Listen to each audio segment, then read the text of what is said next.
Hello, नमस्कार साथियों। आप सभी का एक बार फिर से स्वागत है मेरे चैनल राधे अकेडमी पर। तो आज के इस वीडियो लेक्चर में हम बात करेंगे कि यूजीसी नेट हिंदी साहित्य दिसंबर 2024 के लिए जो हम यूनिट 5 हिंदी कविता की श्रृंखला लेकर चल रहे थे। तो अब तक हमने पहले आधुनिक कविताओं को देखा था। तो आधुनिक कविता में अब तक हमने सुमित्रानंदन पंत, निराला, महादेवी वर्मा, नागार्जुन, अग्गे, भवानी प्रसाद मिश्र और धूमिल, इन कवियों की जो भी कविताएं हमारे पाठ्यक्रम में लगी हुई थी उनकी चर्चा हमने कर ली है। आज हम मुक्तिबोध की जो कविताएं लगी हुई हैं उनकी बात करेंगे, जिनमें से मुक्तिबोध की 3 कविताएं लगी हुई हैं, भूल गलती, अंधेरे में और ब्रह्म राक्षस। ठीक है दोस्तों, तो आज हम मुक्तिबोध का परिचय देखेंगे, साहित्यिक परिचय देखेंगे और साथ में जो उनकी भूल गलती कविता है इसका मूल पाठ अध्ययन करेंगे और इससे जुड़े हुए तथ्यों की बात करेंगे। ठीक है दोस्तों, तो आइए अब हम देखते हैं। अगर दोस्तों हम बात करें मुक्तिबोध की, गजानन माधव मुक्तिबोध, तो सबसे पहले जानिए कि जो मुक्तिबोध हैं उनका पूरा नाम है गजानन माधव मुक्तिबोध। ठीक है दोस्तों, अगर मुक्तिबोध के मूल नाम की बात करोगे तो मूल नाम था तो मूल नाम है इनका गजानन था, गजानन, लेकिन इनके पिताजी का नाम है वो माधव मुक्तिबोध है। ठीक है दोस्तों, ये बात आप ध्यान रखना कि गजानन माधव मुक्तिबोध जो उनका पूरा नाम है, उसमें गजानन उनका मूल नाम था और जो माधव मुक्तिबोध है वह उनके पिताजी का नाम था। तो वो अपने पिताजी के नाम को जोड़ करके अपना नाम देखते हैं। ठीक है दोस्तों, अगर हम मुक्तिबोध की बात करें तो ये तार सप्तक के कवियों के माध्यम से ये कविता में आते हैं। जब 1943 में अज्ञे तार सप्तक का संपादन करते हैं तो उसमें ये मुक्तिबोध को भी स्थान देते हैं। ठीक है दोस्तों, तो तार सप्तक में कुल 7 कवियों को स्थान दिया गया था। तो आप देख लीजिए अन्य जो 7 कवि कौन-कौन से हैं उनको भी आप ध्यान रखिए और अगर ऐसे तथ्य आपके सामने आते हैं तो उनसे जुड़े हुए जो भी तथ्य हैं वो आपको पता होने चाहिए। ठीक, मुक्तिबोध को भयानक कवियों का कवि कहा जाता है। ठीक है दोस्तों, ये बात ध्यान रखना, मुक्तिबोध के संबंध में ये पूछा जा सकता है कि भयानक कवियों का कवि किसे कहा जाता है, तो वो मुक्तिबोध को कहा जाता है। ठीक है दोस्तों।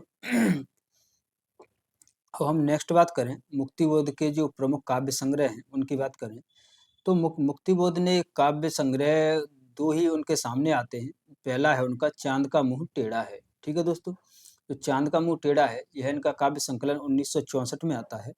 ठीक है, और इसका संकलन कौन करता है, तो इसका संकलन श्रीकांत वर्मा जी करते हैं। ठीक है, ध्यान रखिए जो चाँद का मुँह टेढ़ा है जो मुक्तिबोध का काव्य संग्रह है और इसका संकलन कौन करता है, तो इसका संकलन श्रीकांत वर्मा जी करते हैं और इस पर इन्हें ज्ञानपीठ पुरस्कार भी मिलता है। ठीक है दोस्तों, ये न इनके मरणोपरांत इन्हें ज्ञानपीठ पुरस्कार भी मिलता है चाँद का मुँह टेढ़ा है काव्य संकलन पर। नेक्स्ट बात करें, इस काव्य संकलन में 28 कविताओं का संकलन किया गया है। ठीक है दोस्तों, ये आप ध्यान रखिएगा, जो चाँद का मुँह टेढ़ा है इसमें 28 कविताओं का संकलन किया गया है। ठीक, इनमें से जो प्रमुख कविताएं हैं वो प्रमुख कविताएं हैं इनकी दिमागी, गुहा अंधकार का ओरांग उटांग, लकड़ी का बना रावण, चाँद का मुँह टेढ़ा है, मुझे पुकारती हुई, कल जो हमने चर्चा की थी, ओ काव्यान्वय फणिधर, अंतःकरण का आयतन, चंबल की घाटी में, अंधेरे में, ब्रह्म राक्षस, भूल गलती। ठीक है दोस्तों, तो ये कविताएं उनकी जो हैं ये प्रसिद्ध कविताएं हैं और ये कविताएं सभी इसी में संकलित हैं, चाँद का मुँह टेढ़ा है। ठीक है दोस्तों, तो ये कविताएं भी ध्यान रखिएगा आप। अब हम नेक्स्ट बात करें जो नेक्स्ट उनका काव्य संग्रह है वो है भूरी भूरी खाक धूल, जिसका प्रकाशन 1980 में हुआ है। ठीक है दोस्तों, तो अब हम नेक्स्ट बात करते हैं जो उनकी कविता है। तो इतना आपको मुक्तिबोध के बारे में दोस्तों पता होना चाहिए, क्योंकि इस प्रकार से प्रश्न पूछे जा रहे हैं। आजकल जो एनटी है वो इस प्रकार से प्रश्न पूछ रही है, तो ये आप ध्यान रखिएगा। ठीक, और हम नेक्स्ट बात करें जो हमारी अब भूल गलती कविता है। ठीक है, इसका प्रकाशन 1964 में ही होता है और इसका संकलन है वो चाँद का मुँह टेढ़ा है में किया गया है काव्य संग्रह में। ठीक है दोस्तों, चाँद का मुँह टेढ़ा है काव्य संग्रह की ये पहली कविता है, यानी इस संग्रह की ये पहली ही कविता है। जो भूल गलती कविता है यह इस संग्रह की पहली कविता है। इस कविता का प्रकाशन कल्पना पत्रिका में होता है पहले। ठीक है दोस्तों, ये बात भी ध्यान रखिए, जो भूल गलती कविता है इनकी पहली कल्पना पत्रिका में प्रकाशित होती है। मुक्तिबोध की आखिरी कविता है। ठीक है दोस्तों, अगर आप मुक्तिबोध की कविता की बात करोगे तो मुक्तिबोध ने आखिरी कविता यही लिखी हुई है, भूल गलती। ठीक, और अशोक बाईजेपी की अगर इसकी जब समीक्षा करते हैं तो इस कविता को वो चीनी आक्रमण से भारतीय मन स्थिति में परेशान और बेचारगी लादी थी। यानी इस कविता को जो अशोक वाजपेयी जी हैं वो इस कविता की समीक्षा करते हैं तो वह ऐसे जो चीनी आक्रमण हुआ था 1962 में, इस जो चीन का और भारत का युद्ध हुआ था, तो उससे जोड़कर इस कविता की व्याख्या करते हैं। ठीक है दोस्तों, तो जो अशोक वाजपेयी जी हैं उन्होंने इसकी सबसे अच्छी व्याख्या की है कि चीनी आक्रमण में भारतीय मन स्थिति में परेशान और बेचारगी लादी थी। ठीक, तो ये तथ्य आप ध्यान रखना। अब कविता पाठ करते हैं। तो कविता में देखिए कि इस कविता में जो मुक्तिबोध हैं वह एक राज दरबार को दिखा रहे हैं। तो उस राज दरबार की क्या दशा है, उसमें एक कैदी लाया गया है जो जो शासन की या शासक की जो शर्तें हैं उनको नहीं मान रहा है, यानी उनको अपने ईमान को उसके सामने नहीं बेच रहा है, अपनी ईमानदारी को उसके सामने नहीं वो कर रहा है। तो उसी का इसमें वर्णन किया हुआ है। ठीक है, तो इसमें मुख्य रूप से 4 दृश्य हैं। ये आप 4 दृश्य ध्यान रखिए। ठीक है, तो इनमें 4 दृश्य हैं, तो देखिएगा कि भूल गलती आज बैठी है जिरह बख्तर पहनकर, तख्त पर दिल के चमकते हैं खड़े हथियार उसके दूर तक, आंखें चिलकती हैं नुकीले तेज पत्थर सी, खड़ी है सिर झुकाए सब कतारें, बेजुबां बेबस सलाम में, अनगिनत खम्भों व मेहराबों थमे दरबारे आम में। ठीक, तो भूल गलती है, ये भूल गलती कौन सी है? तो जो मुक्तिबोध हैं वो कहना चाह रहे हैं कि जो जनता है, तो जो जनता के उत्तरदायित्व होते हैं, जो जनता का हक होता है, वह जनता जो अपने शासक है उनसे हकों को न मान करके और शासक को ये छूट दे देती है, उससे सवाल नहीं पूछती है, ये जनता भूल करती है। और साथ में जो गलती करती है, वो गलती क्या है कि जो शासक है वह उन बातों का नाजायज़ फ़ायदा उठाता है और जनता पर एक तरीके से एक शासन की जो शासन है उसे करने लगता है। ठीक है? तो उसी को बताया गया है कि भूल गलती आज बैठी है ज़िरह बख्तर पहनकर तख्त पर दिल के। यानी जो भूल गलती हुई है, जो भूल गलती से उत्पन्न जो शासक हुआ है, ज़िरह बख्तर का मतलब होता है दोस्तों कवच। ठीक है? तो वो कवच पहने बैठा हुआ है शासक, दिल पर तख्त पर दिल के, चमकते हैं खड़े हथियार उसके दूर तक, आंखें चिलकती हैं नुकीले तेज पत्थर सी, खड़ी हैं सिर झुकाए सब कतारें। यानी दरबार लगा हुआ है, उस दरबार में जो उसके सैनिक हैं वो हथियार लिए खड़े हुए हैं। तो ये दरबार का माहौल दिखाया गया है। ठीक है, और उस दरबार में जो सभी लोग बैठे हुए हैं, जो जनता के भी कुछ प्रतिनिधि बैठे हुए हैं, साथ में उसके जो सैनिक हैं, अधिकारी हैं, वो सब बैठे हुए हैं। तो शासक के आगे वो सभी गर्दन झुकाए बैठे हुए हैं। ठीक, सब कतारें बेजुमा बेबस सलाम में, अनगिनत खम्भों व मेहरामों थमे दरबारे आम में। यानी जो उसका दरबार है वो बहुत ही भव्य है, उसमें अनगिनत खम्भे हैं, मेहराब हैं और उसी में दरबार लग रहा है। ठीक, सामने देखिए कि सामने बेचैन घावों की अजब तिरछी लकीरों से कटा चेहरा, कि जिस पर कांप दिल की भाप उठती है, पहने हथकड़ी व ऊंचा कद, समूचे जिस्म पर लत्तर, झलकते लाल लंबे दाग, बहते खून के, वह कैद कर लाया गया ईमान, सुल्तानी निगाहों में निगाहें डालता, बेखौफ नीली बिजलियों को फेंकता, खामोश सब खामोश। ठीक, तो पहला दृश्य हो गया। तो पहले दृश्य में जो मुक्तिबोध है वो उसमें बताना चाह रहे हैं कि जो दरबार लगा हुआ है शासक का, उस दरबार में उसके सैनिक बैठे हुए हैं, हथियार उनके पास हैं, हथियार उनके चमक रहे हैं, जिससे जो जनता है उसमें वो भय उत्पन्न करना चाहता है या जनता पर अपना रौब जमा रहा है। ठीक है, फिर उसी जो उसका दरबार लग रहा है, उसी दरबार में एक कैदी है, उसको लेके पेश किया जाता है। तो देखिए कि सामने बेचैन घावों की अजब तिरछी लकीरों से कटा चेहरा, कि जिस पर कांप दिल की भाप उठती है, पहने हथकड़ी वह एक ऊंचा कद, समूचे जिस्म पर लत्तर, झलकते लाल लंबे दाग। यानी जो सामने से एक वो कैदी आता है, बेचैन घावों की अजब तिरछी लकीरों से कटा चेहरा। ठीक है, यानी उसके जो चोट लगी हुई हैं, यानी उस पर बहुत सारी चोटें लगी हुई हैं, उसे बहुत प्रताड़ित किया गया है, कि जिस पर काँप दिल की भाप उठती है। यानी उसे देखते ही लोग कँप जाते हैं, जब उसे देखते हैं कि उसकी कितनी दुर्दशा हो चुकी है, उसके चेहरे पर ब्लड बह रहा है, ये सब उसकी दशा है। पहने हथकड़ी व ऊंचा कद, समूचे जिस्म पर लत्तर, यानी वो ऊंचा कद यानी लंबा चौड़ा है, तो उसे लेकर आया गया है, साथ में वो हथकड़ी पहना हुआ है। समूचे जिस्म पर लत्तर, यानी उसके पूरे शरीर पर कपड़े फटे फट फट चुके हैं। लत्तर यानी फटे पुराने कपड़े उसके दिख रहे हैं। झलकते लाल लंबे दाग, और उसके कपड़ों पर जो खून के दाग हैं वो दिख रहे हैं, बहते खून के। वह कैद कर लाया गया ईमान, यानी उसको इसलिए कैद किया गया है क्योंकि उसने अपनी ईमानदारी को इनके सामने बदला नहीं है, ठीक है? यानी वो अपने ईमान को इनके सामने बेचना नहीं चाहता है, और ये सब देख करके सभी लोग चौंक जाते हैं, ठीक है? तो सुल्तानी निगाहों में निगाहें डालता, बेखौफ नीली नीली बिजलियों को फेंकता, यानी वो बेखौफ है, जनता दरबार लगा हुआ है, दरबार में वो शासक से सीधी आंखें मिलाता है, उससे डरता नहीं है, उसके सामने झुकता नहीं है, और आंखों से ऐसा लग रहा है जैसे उसकी आंखों से नीली बिजलियां निकल रही हों, ठीक है?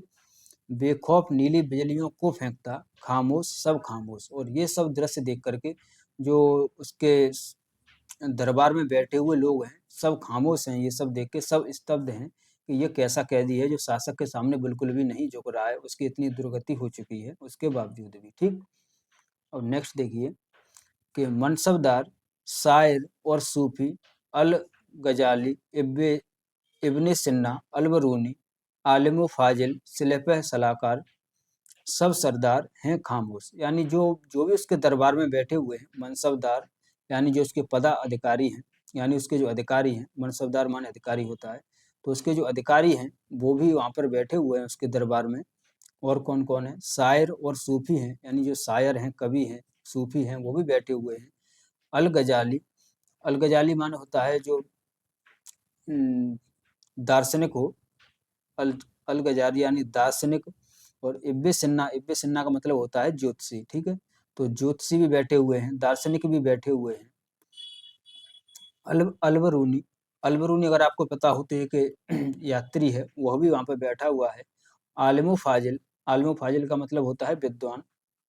तो जो बड़े-बड़े विद्वान लोग हैं, वह भी दरबार में बैठे हुए हैं। सिलफ़ सलाहकार, यानी जो उसके सलाह देने वाले या सिपाही हैं, वो वह भी हैं उसमें। सब सरदार, यानी सरदार भी बैठे हुए हैं, और सभी खामोश हैं, ठीक है? यानी जब उसे पेश किया गया है, तो उसकी दशा को देखते हुए, और वो देख रहे हैं कि कैसे ये कैदी शासक से आँखें-आँखें मिलाकर देख रहा है, और ये सब दृश्य देखकर ये सभी स्तब्ध हैं या सभी खामोश बैठे हुए हैं, ठीक? नेक्स्ट है कि नामंजूर, उसको ज़िंदगी की शर्त की सी शर्त नामंजूर। हट इनकार का सिर तान खुद मुख्तार, कोई सोचता उस वक्त छाए जा रहे सल्तनत पर घने स्याहे स्याह। सुल्तानी जिरह बख्तर बना है सिर्फ मिट्टी का, वो रेत का सा ढेर शहंशाह। शाही धाका अब सिर्फ है सन्नाटा, लेकिन ना जमाना सांप का कांटा भूल आलमगीर, ठीक। तो यहाँ तक देखिए कि नामंजूर, उसको जिंदगी की शर्त की सी शर्त नामंजूर, यानी जो कैदी है वह शासक के सामने जो उसने शासक ने शर्त रखी हुई है, उन शर्तों को वो मानने के लिए तैयार नहीं है। यानी जो शासक है वह उसका ईमान बेचने के लिए, उससे सौदा करने के लिए तैयार है। और जो कैदी है वह एक जो शोषक जो शोषित समाज है, जो जनता है उसका प्रतिनिधि है। तो वो कह रहा है कि जो भी उसके सामने शासक शर्त रख रहा है, तो वो शर्त मानने के लिए तैयार नहीं है, ठीक है? हठ इनकार का सिर तान खुद मुख्तार, यानी वो इनकार उसने कर दी है, वो शर्त को नहीं मान रहा है। और खुद मुख्तार का दोस्तों यहाँ पे मतलब है जो अपना स्वामी खुद होता है, ठीक है? यानी जो अपनी ही मानता है, यानी अपना स्वामी जो खुद है, ठीक है? तो वह उन शर्तों को नहीं मानता है, और वो कहता है कि मैं अपना स्वामी खुद हूँ, ठीक है? कोई सोचता उस वक्त छाए जा रहे सल्तनत पर घने स्याहे स्याह, यानी साहे स्याह, यानी उस वक्त अगर कोई है तो वो सोचते, और लोग सोच रहे हैं कि जो सल्तनत है यानी राजा का जो शासन है उस पर जो काली बादल या काली परछाई छा रही है, ठीक। सुल्तानी जिरह बख्तर बना है सिर्फ मिट्टी का, यानी जो सुल्तानी जिरह वक्त माने अभी मैंने बताया कवच होता है। तो जो सुल्तान का जो शासन है, जो है वह सिर्फ मिट्टी का बना हुआ है, वो मिट्टी के कवच से बना हुआ है। वो रेत का सा ढेर शहंशाह, यानी वो मिट्टी के रेत का ढेर के समान है, वह कभी भी गिर सकता है।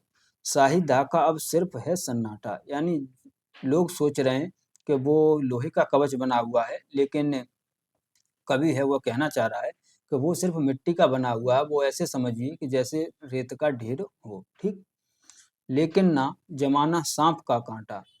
लेकिन अब यहाँ पर देखिए कि आगे जो मुक्ति विरोध हैं वो कह रहे हैं कि लेकिन ना जमाना सांप का काटा। लेकिन जो लोग हैं वो ऐसे हो गए हैं, लोगों की दशा ऐसे हो गई है उस शासक के आगे, जैसे किसी व्यक्ति को सांप काट जाता है, सांप काट लेता है तो फिर उसकी चेतना काम नहीं करती, उसे कुछ पता नहीं रहता, उसे कोई फर्क नहीं पड़ता। ऐसे ही लोग हैं, उनको कोई फर्क नहीं पड़ रहा है कि शासक अपनी शक्तियों को किस प्रकार से मजबूत कर रहा है, ठीक है। भूल आलमगीर, यानी लोगों से जो भूल हुई है, लोगों की जो भूल हुई है, उन उन भूलों में आलमगीर का मतलब होता है विश्व विजेता, ठीक है। तो जो शासक है वो अपने आप को विश्व विजेता समझ रहा है, ठीक। मेरी आपकी कमजोरी के स्याह, लोहे का जिरह वक्त्र पहन खूंखार, हाँ खूंखार आली शाह जाह, वो आंखें सच्चाई की निकाले डालता, सब बस्तियां दिल की उजाड़े डालता, करता हमें वह घेर, बेबुनियाद बेसिर पैर, हम सब कैद हैं उसके चमकते ताम झाम में, शाही मुकाम में। यानी वो शासक है, वो अपने आप को ऐसे दिखा रहा है जैसे वह विजेता हो, विश्व विजेता हो और वो हम पर शासन कर रहा हो। और जब वो ये शासन करता है तो उसमें हमारी ही कमजोरी होती है, हमारी कमजोरी को कारण ही उसे ये शक्ति मिलती है। जैसे मेरी आपकी कमजोरी के स्याह, यानी हमारी और आपकी कमजोरी की छाया में, यानी उनके पीछे लोहे का चिरे बख्तर पहन खूंखार, यानी वो ऐसा लग रहा है जैसे लोहे के कवच से उसका शासन बना हो या शासन चल रहा हो। पहन खूंखार, हाँ खूंखार आली जा, यानी वो और खूंखार होता जा रहा है, हमारी शक्तियों से वो और शक्तिशाली होता जा रहा है। वो आंखें सच्चाई की निकाले डालता, सब बस्तियां दिल की उजाड़े डालता। यानी वो हमें ऐसे दिखाना चाह रहा है जैसे वो सच्चाई के साथ है, जैसे जो शासक है, यानी जो सत्ता है, सरकारें हैं, उनसे जोड़कर देखिए इसे, मुक्तिवेद उन्हीं से जोड़कर देखते हैं कि जैसे शासन में जो शक्तियां हैं वो ऐसे हमें हमें दिखाती हैं कि वो हमारे लिए पंचवर्षीय योजनाएं लेकर आते हैं, आर्थिक नीतियां लेकर आते हैं, और वो हमारे सामने ये दिखाते हैं कि हम आपके ही साथ काम कर रहे हैं, हम आपके लिए ही काम कर रहे हैं। लेकिन ये सब वो सिर्फ दिखावा करते हैं, ठीक है। सब बस्तियां दिल की उजाड़े डालता, करता हमें वह घेर, बेबुनियाद बेसिर पैर।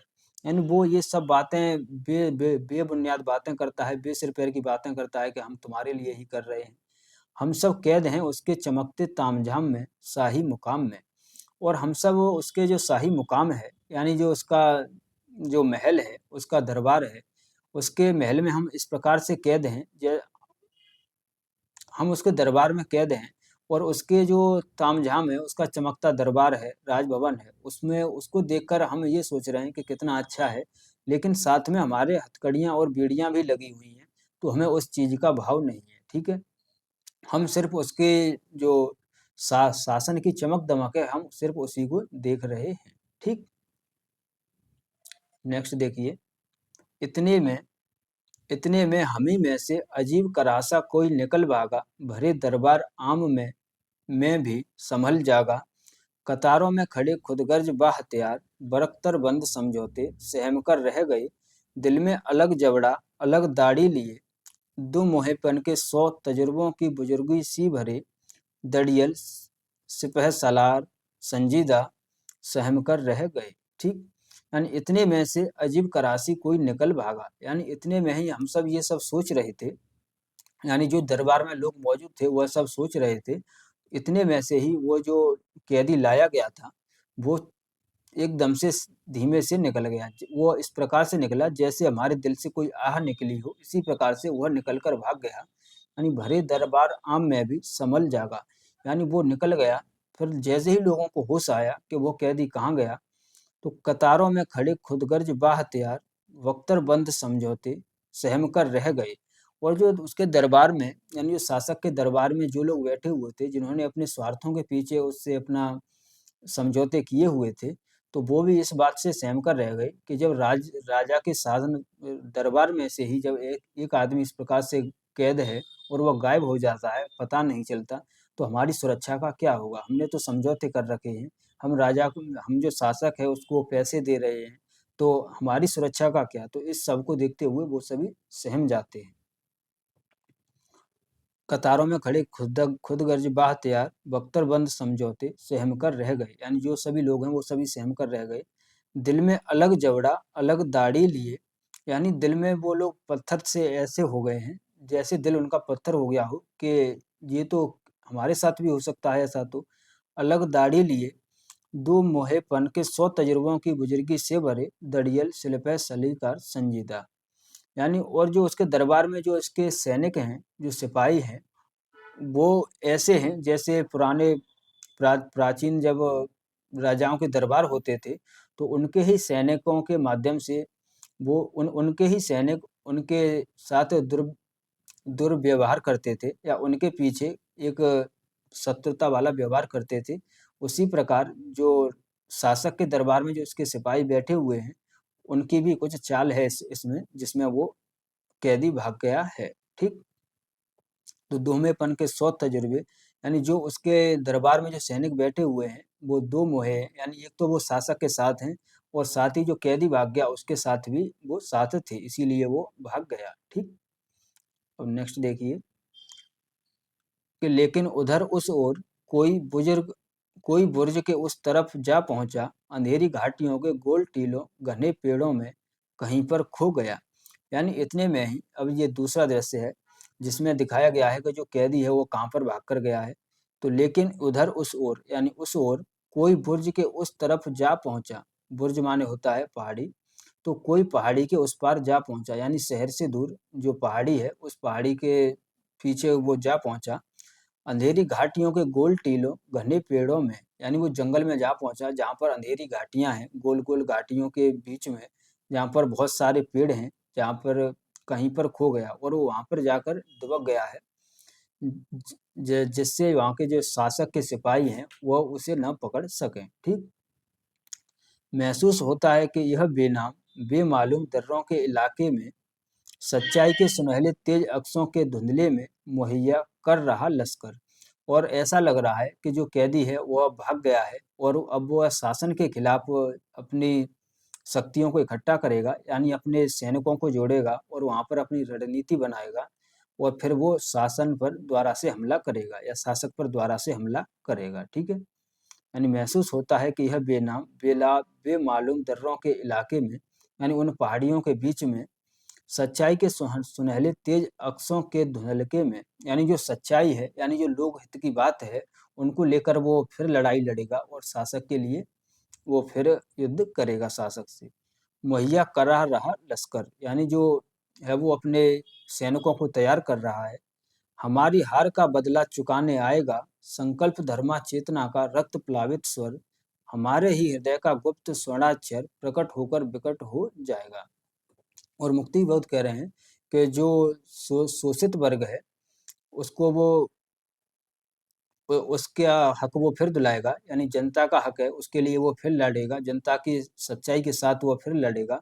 और उसने ये संकल्प लिया हुआ है कि वो हमारी हार का बदला चुकाने आएगा, यानी जो जो पूंजवादी जो शक्तियां हैं, जो शासक है वो पूंजवादी शक्ति का प्रतीक है, तो वह उन शक्तियों को उखाड़ फेंकेगा और वो बदला अवश्य लेगा। संकल्प धर्मा चेतना का रक्त प्लावित स्वर, और उसका वह स्वर जिसमें उसने संकल्प लिया हुआ है कि वह जरूर बदला लेगा। हमारे ही हृदय का गुप्त स्वर्णाक्षर प्रकट होकर विकट हो जाएगा, और वह आकर के जब शासन पर हमला करेगा तो फिर जो पूंजवादी सत्ता है उसको उखाड़ फेंकेगा और लोगों को उनके हक दिलाएगा, यानी जो शोषित वर्ग है उसी की जीत होगी। ठीक? तो भूल गलती कविता दोस्तों कैसी लगी आपको? अब हम नेक्स्ट वीडियो में जो मुक्तिबोध की अंधेरे में और ब्रह्मराक्षस कविता है उनका अध्ययन करेंगे। दोस्तों अगर ये वीडियो आपको पसंद आए तो लाइक कीजिएगा, अपने दोस्तों को ज़्यादा से ज़्यादा शेयर कीजिए और हो सके तो मेरे चैनल को सब्सक्राइब कर लीजिए। ठीक है दोस्तों, मिलते हैं नेक्स्ट वीडियो में। धन्यवाद।